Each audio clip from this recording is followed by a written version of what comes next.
Hey everyone, in this particular video we are going to discuss about the amendments to the gold metal scheme loan issued by the Reserve Bank of India recently. Right, so on 4th of December 2025 RBI has issued the amendments to the gold metal loan. Now we will call this GML, okay, GML in short form, which is gold metal loan. So this is there to consolidate all the related guidelines for the gold metal loans plus filling up the certain regulatory gaps which were earlier there in the regulations and expanding the scope of GML loan and to make them operationally more better or having more freedom operationally. Right, so let's quickly start the discussion and you can see that all the guidelines related to the gold metal loan is now consolidated in the commercial bank credit facilities and the small finance bank credit facilities as well. These are the amendment directions. A very simple one, a very direct one. First, let's try to understand the basics and then we'll be moving to the rest of the amendment stuff. The very first thing is definition. So when I talk about the gold metal loans, so let's start with the definition of the gold metal loans, which refers to the loan extended by the eligible bank if you are a eligible bank. If you are a eligible bank, you can extend some loan to the borrowers. Now the borrowers भी ऐसा नहीं कि कोई भी borrower है, it is a specific borrower, it is a specified borrower, right? So you should be an eligible bank and you should be a specified borrower and you are giving loan in the form of gold metal actually. You are giving loan in the form of gold metal. So actually you are not giving cash or bank balance. आप cash में loan नहीं दे रहे हो, आप क्या कर रहे हो, गोल्ड मेटल के अंदर लोन दे रहे हो. This is the new part here, right? So this is called as the gold metal loan. ये गोल्ड लोन नहीं है जो हमने नॉर्मल सुना है. This is gold metal loan, right? We are actually giving gold metal as a loan to the specified borrower. Then again we are having import linked gold. So what do you mean by import linked gold? It's nothing but the source of the gold. That means the bank, the eligible bank has actually imported this gold.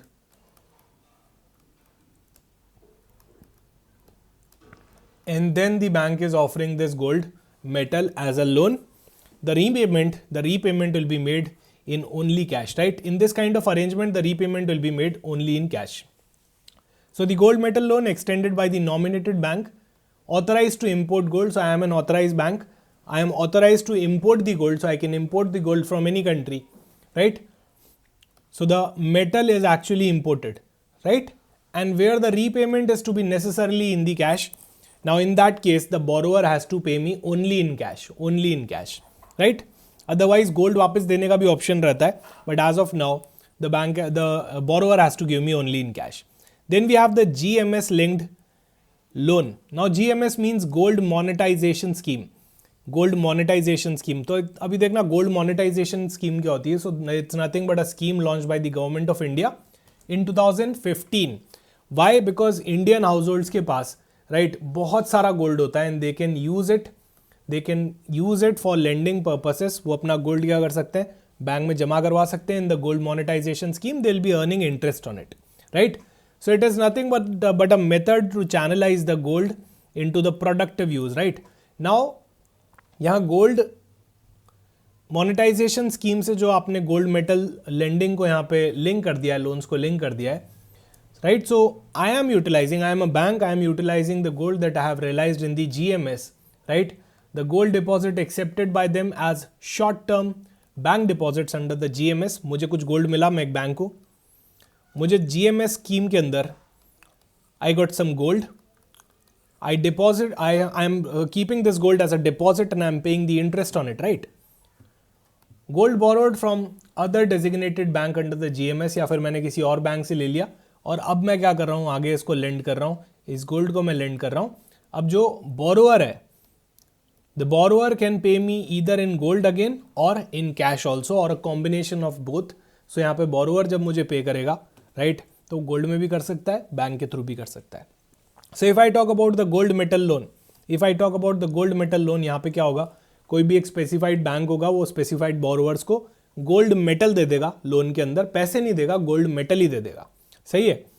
Gold linked loan जीएमएल के अंदर क्या होने वाला है, जो bank है वो खुद इंपोर्ट कर रहा है और उसके बाद आपको लेंड कर रहा है। यहाँ पे बोरोअर को कंपल्शन है कि वो कैश के अंदर ही पे करेगा, और जीएमएस लिंक्ड अगर लोन है तो फिर इन दैट केस वो सामने वाला लोन के अंदर आपको कैश के अंदर भी पे कर सकता है और आपको गोल्ड के अंदर भी पे कर सकता है, right. So this is the crux of it. These are the simple definitions that you need to know, right?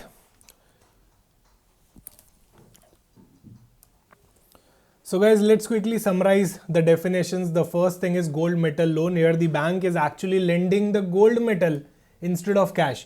अब देखो, मान लो कोई ज्वेलरी बिजनेस में, राइट, तो पहले हम उनको कैश दें, फिर वो आगे गोल्ड किसी और से खरीदें, तो यहाँ बैंक क्या अरेंजमेंट करता है, बैंक खुद ही गोल्ड मेटल लेंड कर देता है डायरेक्टली टू द ज्वेलर और टू दी MMTC. ठीक है, MMTC क्या होता है थोड़ी सी देर में बाद में बात करते हैं. सो यहाँ बैंक ने क्या कर दिया, खुद ही गोल्ड मेटल लेंड कर दिया instead of cash, right. So this is called as gold metal loan. Gold loan अलग होता है, आप वहाँ अपना गोल्ड देते हो और अपने उसके बेस पे लोन लेते हो, राइट. आपका गोल्ड एज अ कोलेट्रल काम करता है, बट हियर यहाँ तो हम गोल्ड मेटल ही दे रहे हैं क्योंकि सामने वाले को जरूरत है, सामने वाला एक ज्वेलरी बिजनेस में, राइट. तभी हम वो यहाँ पे बोलते हैं कि भाई एलिजिबल बैंक होना चाहिए और स्पेसिफाइड बोरोवर होना चाहिए, राइट. हर किसी को नहीं दे सकते, सिर्फ ज्वेलर को देख सकते हैं, ज्वेलरी बिजनेस में जो उसको दे सकते हैं, और MMTC को देख सकते हैं, राइट. इन दो जनों में से किसी एक को दे सकते हैं. Then we have the import linked gold metal loan. So यहाँ पे जो बैंक है वो खुद इंपोर्ट कर रहा है गोल्ड और उसके बाद दे रहा है, but the only thing here is repayment should be there by the borrower only in cash, right, only in cash. So यहाँ बोरोवर डोमेस्टिक भी हो सकता है और ज्वेलरी एक्सपोर्टर भी हो सकता है, दोनों चीजें यहाँ पे चलेगी. अब ये MMTC क्या होता है, राइट. एक तो आप ज्वेलरी बिजनेस वाले को दे रहे हो, एक आप MMTC को दे रहे हो. So MMTC stands for the metal and mineral trading corporation of India. It's nothing but a government of India public sector undertaking, and it is one of the India's largest importer of the precious metals, specially the gold and silver, right. So ये क्या करते हैं यहाँ पे, trading, importing, exporting metals का, minerals का और James का. नाउ यहाँ पे MMTC को अलाउड है कि वो GMS linked gold metal loan ले लें for the minting of the Indian gold coin. तो यहाँ पे वो इंडियन गोल्ड कॉइन्स को मिंट कर सकते हैं, बना सकते हैं, राइट. सो वो भी यहाँ पे बैंक्स के लिए, बैंक्स के साथ इस कॉन्ट्रैक्ट में एंटर कर सकते हैं, जहाँ पे बैंक लेंड कर रहा होगा इन the form of gold metal jewellers को और दी MMTC को. सही है. अब उसके बाद GMS लिंक्ड जो गोल्ड लोन होता है, यहाँ पे गोल्ड मेटल लोन होता है. अब उसका सोर्स क्या हुआ भाई, बैंक के पास अल्टीमेटली गोल्ड कहाँ से आएगा, तो बैंक ने जो गोल्ड मोनेटाइजेशन स्कीम के अंदर डिपॉजिट्स लिए हैं in the form of gold, ये वाला गोल्ड आप आगे लेंड करने वाले हो, right. But the borrower has an option here, he may pay you in cash और ही और she may pay you in gold. So that's fine यहाँ पे, राइट. सो मान लो आपने 500 ग्राम गोल्ड लेंड किया है, तो वो अब पूरा कैश में दे, पूरा गोल्ड में दे, या फिर mix of gold and cash में दे. सो ये सारी चीज़ें यहाँ पे वैलिड है, राइट. अच्छा, in case of imported gold, money जो आना चाहिए वो आपका किस में आना चाहिए, purely in the form of cash में आना चाहिए, राइट. वो आपका वहाँ गोल्ड में नहीं आ सकता. इम्पोर्ट के केस के अंदर वो वहाँ पे आपका गोल्ड में नहीं आ सकता. Now the very first thing is eligible banks. कौन कौन यहाँ पे एलिजिबल हैं, so only nominated banks can offer this kind of agreement. GMS linked GML, only the designated bank under the gold monetization scheme can offer such a kind of arrangement which is related to the gold monetization scheme. और borrower कौन है, तो देखो jewellery business भले ही domestic में हो या exporters हो, तो जितने भी ज्वेलर्स हैं अपने इंडिया के और बाहर के जो एक्सपोर्ट भी कर रहे हैं वो भी यहाँ पे एलिजिबल है, और MMTC एलिजिबल है. ये भी हमने चीज़ देख ली है, राइट. उसके बाद अगर बात करें की प्रूडेंशियल एंड रिस्क के रूल्स का, then the bank must make an internal lending policy. यहाँ पे आपको lending and risk management policy सबसे पहले बनानी पड़ेगी कि आप किसको कितना लेंड करोगे, what will be your limit related to the per borrower in terms of gold quantity, in terms of the total outstanding amount, and you need to also monitor the end use of the gold, कि वो किस use के लिए आगे जा रहा है, right. Because अगर आप ज्वेलर को दे रहे हो तो फिर वो as a raw material use करने वाले हैं, राइट. सो एंड यूज भी आपको यहाँ पे देखना पड़ेगा. The borrowed gold can not be sold और एक्सपोर्टेड एज रॉ गोल्ड. तो ऐसा नहीं हो सकता कि say for example I have taken some gold metal from the bank. Now what I am doing here is I am directly sending the gold as it is as it is in the market or I am exporting that raw gold, so this is not permitted. This is not permitted. वो मुझे as a raw material ही यहाँ पे use करना पड़ेगा, right? Now here they have also clarified that the bank may extend the GML to the jeweler who are also not regular customers. If the jewelry business wala is not a regular customer of the bank, then how can the bank trust that businessman? So in that case, accepting a standby letter of credit or a letter of credit or a bank guarantee that is denominated in the INR. तो देखो अभी क्या हुआ, अभी एक नया customer आया जो ज्वेलरी बिजनेस में, वो इस बैंक के पास आया, राइट? अब this is a new customer, so it's not having any kind of existing relationship with the bank. So in that case a scheduled commercial bank can offer guarantee, a bank guarantee or a letter of credit, right? Standby letter of credit, so that यहाँ पे transaction में थोड़ा trust आ पाए, and that two denomination should be there in the INR, in the Indian rupees only. सही है? सो ये यहाँ पे एक और एडिशन है. So this will be a kind of non fund based facility that the scheduled commercial bank is giving to the bank, to the designated bank. अच्छा, capital और अकाउंटिंग ट्रीटमेंट क्या होने वाला है? तो GML is treating this kind of loan like any other loan. So capital adequacy requirements हो गया, provisioning norms हो गए, वो सब एज इट इज लगेंगे जो आपके ऑलरेडी यहाँ पे लगते हैं. वैल्यूएशन कैसे होगा अकाउंटिंग पर्पस के लिए? तो MBMA गोल्ड प्राइस के हिसाब से, या फिर RBI USD INR reference rate के हिसाब से, राइट? तो यहाँ पे LGDS का मतलब होता है इंडियन गुड डिलीवरी स्टैंडर्ड, और LGDS. सो अब ये LBMA क्या चीज़ है? तो देखो, लंडन बुलियन मार्केट एसोसिएशन की एक प्राइस पब्लिश होती है, right? London Boolean market association की एक प्राइस पब्लिश होती है, तो वो वाली प्राइस आपको वैल्यूएशन के लिए यूज़ करनी है, right? You need to use that price for the valuation perspective. Then the repayment of GML in case of lending to the jeweler, to the jewelry exporters, then in that case the repayment tenure of the GML shall be fixed by the bank. So this can be one of the, I will say, most important heading here, repayment related to the GML. So अगर आप lending कर रहे हो jewellery exporter को, right? एक ऐसे businessman को जो ज्वेलरी एक्सपोर्ट कर रहा है, so the repayment tenure of that particular loan will be fixed by the bank and subject to conditions in the foreign trade policy. अगर foreign trade policy के अंदर कोई restriction है तो वो भी आपको follow करना पड़ेगा. This point will be the most important one. For all the GML other than lending to the jewelry exporters, why we have excluded the jewelry exporter? Because we have already covered that in 16th point. ठीक है? So GML है, gold metal loan है, वो अगर jewellery exporter को हो रहा है,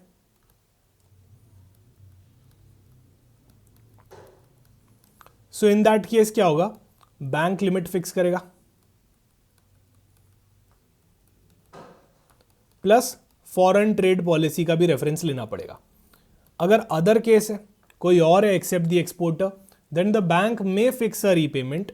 यहां पे भी बैंक फिक्स करेगा, but subject to a ceiling of 270 days.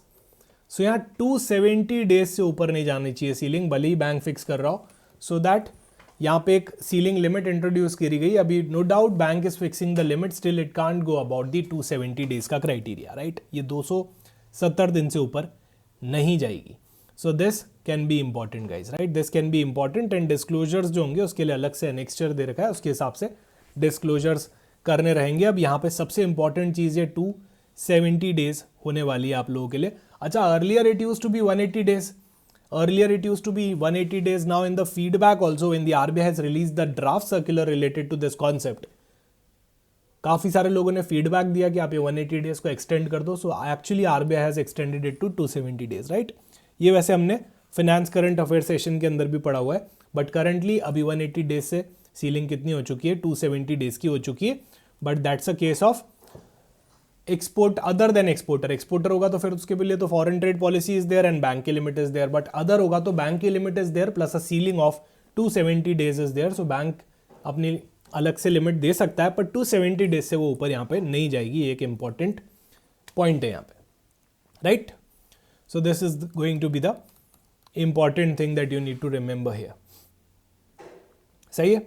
अच्छा, अब इसके अंदर प्योरिटी टेस्ट और वो सब डेफिनेटली बैंक करने ही वाला है. सो ये अमेंडमेंट है जो आपका कमर्शियल बैंक्स के लिए भी इंप्लीमेंट हुआ है. You can see that all the definitions and everything is included here in the commercial bank का डायरेक्शंस, राइट. एलिजिबल बैंक्स का क्राइटेरिया, जनरल इंस्ट्रक्शंस जो हमने पढ़े थे, ये सारी चीज़ें यहाँ पे भी इंक्लूड हुई है. प्लस आपका स्मॉल फाइनेंस बैंक के अंदर भी, सर्कुलर के अंदर भी अमेंड हुई है. सही है. अच्छा, आप यहाँ पे देख सकते हो, for the GML other than lending to the jewellery exporter the bank may fix repayment tenure as per the policy in alignment with the working capital cycle of the jeweller subject to a ceiling of 270 days, right. तो ये 270 days वाला जो criteria है ये आपका दोनों जगह यहाँ पे इंप्लीमेंट हो चुका है, in small finance bank as well as the commercial banks, right. So this is the amendment guys that you need to remember. सबसे पहले तो आपको डेफिनेशंस बहुत अच्छे से पता होना चाहिए कि what is the difference between the gold metal loan, imported linked GML and GMS linked GML. अच्छा, would like to summarize the definition. यहाँ पे बैंक है, bank is an eligible bank. यहाँ पे स्पेसिफाइड बोरोवर है. So case number 1 which is related to the GML, eligible bank सीधा specified borrower को क्या करने वाले हैं, गोल्ड मेटल देने वाले हैं in the form of loan. So सीधा का सीधा गोल्ड मेटल दे दिया, ये GML है. इंपोर्टेड GML, यहाँ पे बैंक क्या कर रहे हैं, एलिजिबल बैंक क्या कर रहे हैं, पहले तो the bank itself is importing, gold source करना पड़ेगा ना. So the bank itself is importing and then the bank is giving the gold metal, giving that gold metal to the specified borrower, and here there is a compulsion that the specified borrower will be paying the bank in cash, right. The payment will be done of this loan in cash only. So this is the second pointer. And in the third pointer, how the bank is actually getting gold, in the gold monetization scheme. From the gold monetization scheme, many retailers and many households have deposited their own gold with the bank, and then bank is lending the same gold to the specified borrower here, right. And here the specified borrower is having an option, payment option है यहाँ पे. अब वो in cash भी हो सकता है और in gold भी हो सकता है, right. So this is a summary that you need to remember for the definition perspective. और 270 days वाली लिमिट आपको पता होनी चाहिए. Earlier it used to be 180, now it is 270, right. So thank you so much guys for watching the video, and if you are preparing for RBI Grade B examination, you can check out the complete course 2026. This is with books. Later on you can definitely check out the course highlights. So thank you so much guys. Bye bye. Take care. See you soon in some other video.